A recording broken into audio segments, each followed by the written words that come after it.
인간의 한계를 시험하는 정말 거대한 항해가 있습니다. 근데 이 항해가 역사상 처음으로 한국의 한 도시에 닻을 내렸어요. 세계에서 가장 혹독하기로 소문난 레이스가 우리나라의 따뜻한 남쪽 항구 통영과 만났을 때 과연 어떤 이야기가 펼쳐졌을까요? 오늘 저희가 이 특별한 만남 속으로 한번 깊이 들어가 보겠습니다. 자, 먼저 이 레이스가 얼마 엄청난 스케일인지부터 좀 느껴보시죠. 4만 해리, 이게 킬로미터로는 약 7만 4천 킬로미터거든요. 감이 잘 안 오시죠? 쉽게 말해서 서울에서 뉴욕까지 비행기로 3번 왕복해야 하는 거리예요. 이 모든 길을 오직 바람의 힘만으로 예측 불가능한 자연과 싸워가면서 완주해야 하는 겁니다. 이건 뭐랄까, 단순한 스포츠가 아니라 거의 생존 그 자체라고 봐야죠. 그런데 말이죠. 이 레이스를 진짜 특별하게 만드는 엄청난 반전이 하나 있습니다. 바로 이 거친 바다에 뛰어드는 선원들 대부분이 우리 주변에서 흔히 볼 수 있는 그런 평범한 사람들이라는 점이에요. 의사, 교사, 학생, 다들 자기 삶을 잠시 내려놓고 일생일대의 모험을 하겠다고 모인 거죠.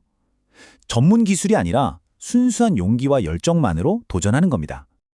자, 바로 이 지점에서 진짜 이야기가 시작되는 겁니다. 수많은 사람들의 꿈과 도전이 실린 이 레이스가 한국의 아름다운 항구도시 통영에 처음으로 도착했을 때 과연 어떤 풍경이 이들을 기다리고 있었을까요? 우선 이 레이스가 왜 비교 불가능한 도전이라고 불리는지 그 본질부터 한번 살펴볼게요. 클리퍼 레이스의 핵심, 딱 한 단어로 말하면 바로 공정함입니다. 모든 팀이 완전히 똑같은 사양의 요트로 경주하거든요. 그러니까 비싼 장비빨, 기술적 우위 이런 게 전혀 안 통한다는 뜻이죠. 오직 선원들의 팀워크와 항해술 그리고 극한의 상황을 버텨내는 그 정신력, 이것만이 승패를 가르는 가장 순수한 형태의 실력 대결인 셈입니다. 자, 그럼 이제 이야기의 무대를 한국, 바로 통영으로 옮겨보겠습니다. 이 세계적인 레이스가 어떻게 한국과 만나게 된 걸까요? 이 선장의 한마디가 사실 모든 걸 말해주는 것 같아요. 몇 주 동안 망망대해 위에서 싸운 선원들한테 기항지는 그냥 중간에 두르는 곳이 아니거든요. 특히 통영은 경남 통영호라는 팀 이름을 통해서 이미 정신적인 고향, 그야말로 집처럼 느껴지고 있었던 거죠. 도착하기도 전부터 이런 특별한 유대감이 쌓이고 있었던 겁니다. 그리고 마침내 함대가 통영 도남항의 그 모습을 드러냈습니다. 클리퍼 레이스 20여 년 역사상 처음으로 대한민국의 깃발을 꽂는 정말 말 그대로 역사적인 순간이었죠. 선원들이 도착하자마자 통영은 도시 전체가 거대한 축제장으로 변신했습니다. 무려 일주일 동안 말이죠. 와, 거친 바다에서 돌아온 이들을 위해 정말 다채로운 행사들이 쫙 펼쳐졌습니다. 시민들이 직접 요트에 올라가서 선원들 이야기도 들어보고 세계 각국의 문화가 한데 어우러진 축제를 즐겼고요. 이건 그냥 환영 행사가 아니었어요. 도시와 세계가 하나가 돼서 서로를 축하하는 그런 자리였던 거죠. 이 축제의 중심에는 포트 테이블이라는 게 있었습니다. 통영의 신선한 해산물과 음식들, 이게 지친 선원들한테는 최고의 위로가 됐고 동시에 통영의 맛과 문화를 전 세계에 알리는 아주 훌륭한 매개체가 된 거죠. 이 두 사진이 보여주는 대비, 와, 정말 극명하지 않나요? 왼쪽은 고독하게 싸워야 하는 바다의 현실이고 오른쪽은 그들을 기다리는 따뜻하고 활기찬 축제의 모습입니다. 바로 이거예요. 극한의 도전과 인간적인 환대의 공존. 이게 바로 클리퍼 레이스 기항지가 가진 진짜 매력인 거죠. 자, 그럼 이런 질문이 생기죠. 통영은 왜 이렇게까지 성대한 축제를 열었을까요? 여기에는 단순한 환영 그 이상의 의미가 담겨 있습니다. 도시와 레이스 양측 모두에게 아주 중요한 의미가 말이죠. 이 표를 보시면 아시겠지만 이건 완벽한 윈윈 관계라고 할 수 있죠. 통영 입장에서는 전 세계의 도시를 알릴 절호의 기회를 얻는 거고요. 선원들 입장에서는 다음 험난한 여정을 위해 몸과 마음, 그리고 배까지 재정비할 수 있는 소중한 시간을 갖게 되는 겁니다. 도시는 새로운 활력을 얻고 선원들은 다시 나아갈 힘을 얻는 거죠. 1억 7,400만. 이 숫자가 뭘 의미할까요? 이게 바로 기항지 파트너십이 갖는 어마어마한 잠재력입니다. 실제로 이전에 다른 기항지에서는 단 한 번의 행사로 미디어 구독자 1억 7,400만 명에게 도달하는 효과를 봤다고 해요.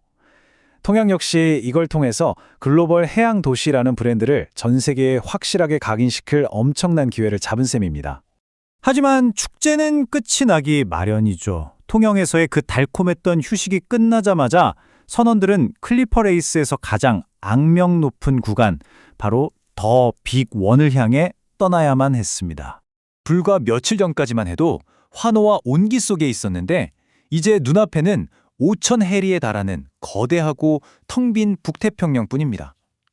안전한 항구를 떠나서 다시 거친 파도와 고독 속으로 뛰어들어야 하는 이 극명한 대비. 이게 바로 선원들이 마주해야 할 현실인 겁니다.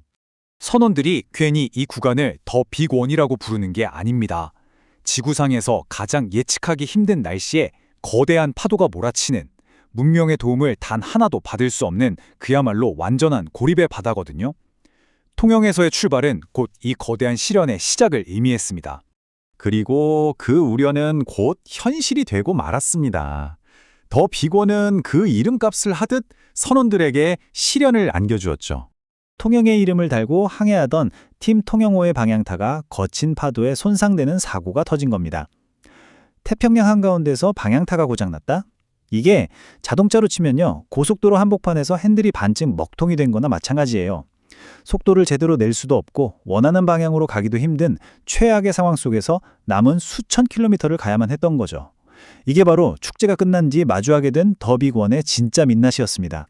자, 이제 다시 통영으로 돌아와서 이 특별했던 만남이 남긴 마지막 모습과 그 의미를 한번 되짚어 보겠습니다.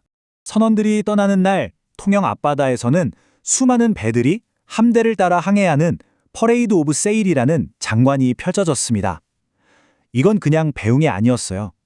짧은 시간이었지만 진짜 집이 되어준 도시에 대한 감사, 그리고 다시 험난한 길을 떠나는 이들에 대한 응원, 이런 모든 감정이 오가는 정말 뭉클한 작별 인사였죠. 결국 이 모든 이야기는 우리에게 하나의 질문을 던지는 것 같아요. 거대한 세계적 도전과 따뜻한 지역 공동체가 만났을 때 과연 누가 누구에게 더 깊은 흔적을 남겼을까요? 낯선 이들에게 기꺼이 집이 되어준 도시일까요? 아니면 그 도시에서 얻은 위안과 용기로 다시 미지의 바다를 향해 나아간 도전자들일까요?